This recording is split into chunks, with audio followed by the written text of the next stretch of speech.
Você já topou com esse dragão em Elden? Sabia que a história dele é bem triste? Esse é um dos dragões anciões que acabou tendo seu corpo corrompido ao tentar achar uma forma de salvar o seu grande amigo. Eu sou o Rino e hoje a gente vai dar uma olhada mais a fundo em mais um dos dragões anciões de Elden, no caso o Dragão Lich, o Fortissax. Então se você é novo aqui no canal, assista esse vídeo e se curtiu o formato, segue a gente, vai estar dando uma enorme força e também dá uma conferida nos nossos outros vídeos, tem muita coisa boa. Se quiser uma sugestão, assim que acabar esse vídeo, dá uma olhada nesse aqui, dos Dragões Anciões de Elden, e quem sabe maratona até nossa playlist aí, com certeza você não vai se arrepender, certo? Então bora pro vídeo. Fortissax é um dos dragões anciões mais fortes de que temos ideia, aliás o próprio nome dele sugere isso. Cada dragão ancião tem um nome inspirado em uma das suas características, claro, tá em latim. Mas decompondo a palavra, a gente vai encontrar fortes, que traduzindo para português seria igual a forte, e também a palavra sax, que funciona como uma espécie de sufixo em todos os dragões anciões, e que significa pedra, uma referência à maior característica desses dragões, as suas escamas. A sua história tem início em algum momento anterior a Tervory, em uma era onde as terras intermédias eram governadas pelos dragões anciões. Quem regia em nome deles era o talvez primeiro Elden Lord da história, o Dragon Lord Placido Sax, uma criatura gigantesca com poderes atualmente desconhecidos, e que a gente vai falar melhor em breve aqui no canal. Esse Lorde e seu povo seguiam um deus dragão, e reinavam na cidade flutuante de Farum Azula. Porém sua hegemonia foi chegando ao fim, com a ascensão da Grande Vontade e o sumiço do seu deus dragão, algo que enfraqueceu muito esse povo. Uma disputa por poder era inevitável, e o conflito entre essas duas raças aconteceu após o ataque deliberado de um desses dragões à capital real de Lendel.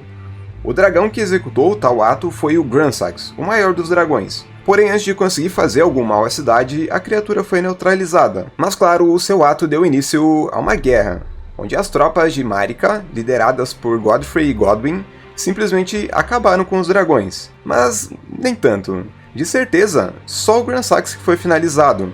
O Placido Sax, depois de ser derrotado por Godfrey, saiu extremamente ferido, mas ele saiu com vida, e o Fortissax, que lutou contra Godwyn, acabou sendo subjugado por ele. Mas o mais engraçado é que uma chama de amizade acabou surgindo entre esses dois depois da batalha.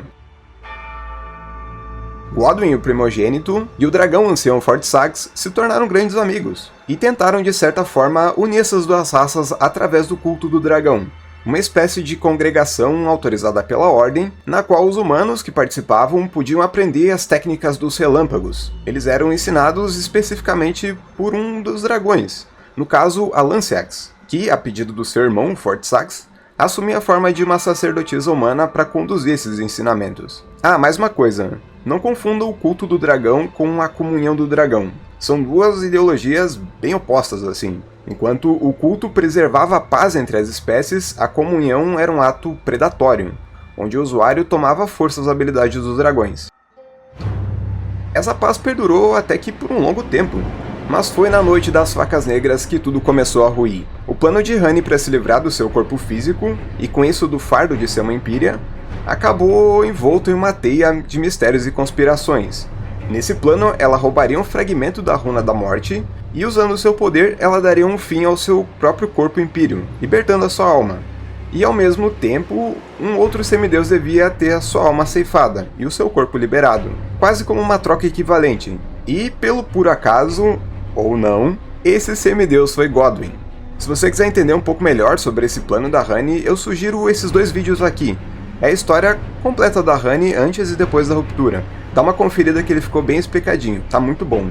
Esse plano deu certo, porém o que passou a acontecer com o corpo desalmado de Godwyn é no mínimo bizarro.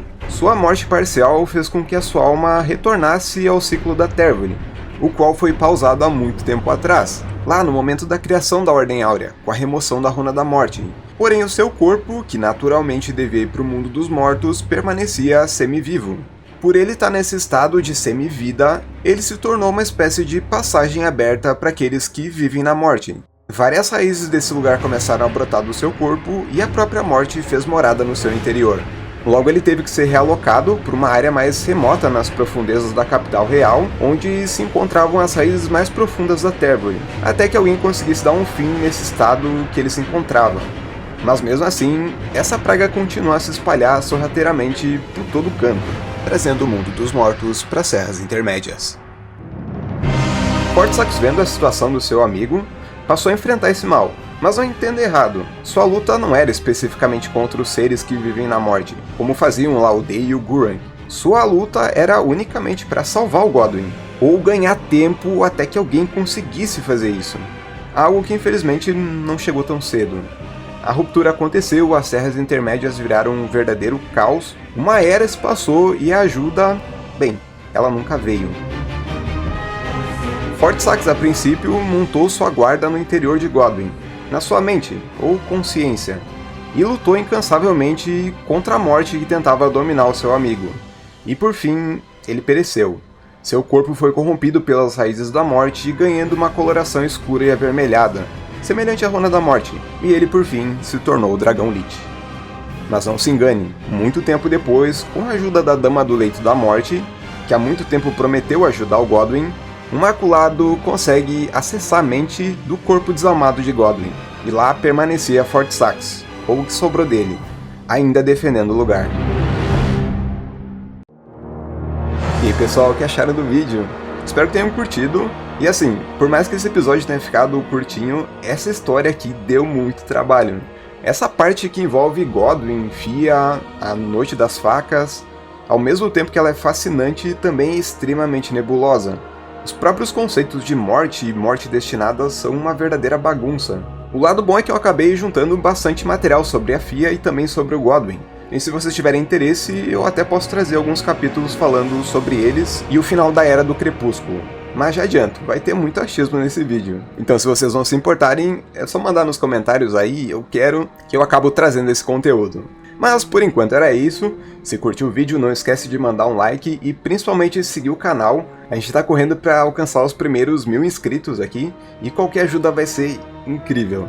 Confere também os outros conteúdos aqui do canal, todos eles eu fiz com muito carinho e tenho certeza que vocês vão gostar. Mais uma vez, obrigado pelo apoio e até mais!